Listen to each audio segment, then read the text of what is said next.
Next question, अगला सवाल। कृपया समझाएं, मसीह बहनों को सोने चांदी के गहने पहनने नहीं चाहिए, लेकिन वचन उत्पत्ति 24-22 में इलियाज़र ने रिबका को सोने की नथ और सोने के कंगन पहनाए थे, ऐसा क्यों? कृपया भाई समझाइए। क्वेश्चन इज, सवाल ये है, it said that Christian brothers and sisters should not wear jewellery. मसीह भाइयों बहन को कोई सोने के आभूषण नहीं पहनने चाहिए। But in Genesis 24:22, Eliezer gave Ribka, you know that nose jewel and bracelets of gold. आप जानते हैं कि उत्पत्ति 24 में जो एलियाजर था उसने रिबका को वो नथ दिया नाक का और उसने कंगन दिए सोने के। Let me explain it to you, brother.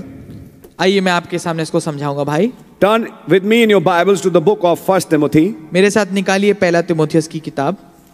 I believe that's the scripture we are referring to. मैं सोचता हूँ यही वो आयत है जिसको हम देख रहे हैं। Yes. जी हाँ। Chapter 2 verse 9 onwards. पहला तिमोथियस 2 अध्याय उसकी 9 आयत से। In like manner also that women adorn themselves in modest apparel with shamefacedness and sobriety, not with broided hair or gold or pearls or costly array. वैसे ही स्त्रियां भी संकोच और संयम के साथ सुहाने वस्त्रों से अपने आप को संवारें, ना कि बाल गूंथने और सोने और मोतियों और बहुमूल कपड़ों से। You can read it. It's a very open, plain, simple scripture.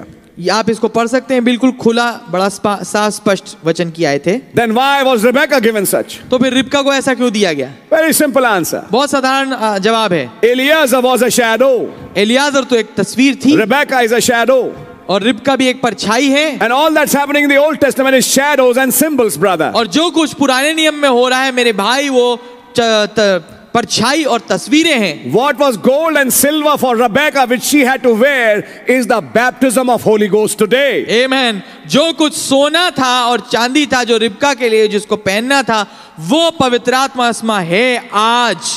It is the gifts which has been given, ये वरदान है जो दिए गए हैं, which the church of the living God wears today. जो कि जीवते खुदा की कलीसिया आज पहनती है। Are you understanding it? क्या आप समझ रहे हैं? So that was just a symbol. तो ये केवल एक चिन्ह था। And when we have come to reality, और जब हम उसकी हकीकत में आ गए हैं, we don't go back to those heathen traditions. हम उसे वापस उन मूर्ति पूजकों के व्यवहारों में नहीं जाते। Because the prophet also said, क्योंकि नबी ने ये भी कहा है, gold and silver and wearing them is a heathen tradition. जो सोना और चांदी का पहना जाना है वो एक मूर्ति पूजों का रीति रिवाज था। And once a person accepts Christ, और एक बार एक शख्स मसीह को ग्रहण करता है, he has got nothing to do with that. उसका कोई लेन देन उससे नहीं है।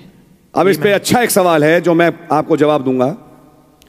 कुछ घरों में पुराने सोने पड़े हैं जो मिले थे, अब विश्वासी बन गए, क्या करें उस सोने का? एक जवाब देता हूं जो आपकी शायद मदद करे। या तो उसे बेच लो या उसकी एक ईंट बनवा लो उसके साइज वाली। जवाब मिला? वो ईंट तो ज्वेलरी है नहीं, वो आपका पैसा है जो आपके पास पड़ा है, जो आप कभी भी कैश करके जो बनाना चाहे बना सकते हैं। कुछ जवाब मिल रहा है आपको? लेकिन उस ज्वेलरी को अपने घर में आप अवॉइड करें। यह सवाल हम में से एक के लिए है जो हम कर सकते हैं। कई घर ऐसे हैं जिसमें शादियां हुई, पहले हुई, माँ बाप की तरफ से पहले होता था हिंदुस्तान में, खूब लिया था, खूब चढ़ाते, भाई लड़की को हमने कितना चढ़ा दिया। अब वो चढ़ा के आ गई, लेकिन अब थैंक गॉड मैसेज समझ में आ गया, लेकिन वो चीज़ पड़ी रही। हमने क्या किया, हम नहीं पहनते, हम नहीं पहनते, लेकिन क्या किया, बंद करके कहीं रख दिया। अभी भी तो घर में ही पड़ा हुआ है। एक काम करो, उस वस्तु को घर में रखने के बजाय सुनार के पास जाके, या किसी अच्छे सुनार में, बेईमान के पास नहीं, बेईमानी बहुत होती है, एक सही आदमी के पास जाके उसकी उतनी एक ईंट या जो भी बनती है बनवा लो, बटन बन जाए, ईंट बन जाए, जो भी। या फिर सीधी सी बात है, भैया बहुत ही कम है तो जाके बेच लो और उसका पैसा ले लो। आपकी समझ में आ रही है आपके? और वो पैसा कहीं आप इस्तेमाल कर लो। कुछ समझ में आ रही है आपके? लेकिन ये सोना चांदी पहनना एक नबी ने समझाया मूर्ति पूजकों का व्यवहार था, जिसको एक मसीह अब नहीं करता नए ऐदनामे में। Amen. आपने सही उदाहरण लिया, लेकिन वो उदाहरण है पुराने ऐदनामे का मेरे प्यारे भाई, और पुराना ऐदनामा मात्र एक तस्वीर है। अब आप क्या तस्वीरों में जीना चाहोगे हकीकत में? जब आज हमारे पास उससे कहीं उत्तम वस्तु है, जिसे खुदाई सोना कहते हैं, जिसके लाउदीसिया में कहा मुझसे सोना मोल ले। Amen. जिसके पास वो सोना है, क्या वो इस सोने के चक्कर में पड़ेगी? No. God bless you. मैं सोचता हूं कि आपकी बात समझ में आ गई होगी।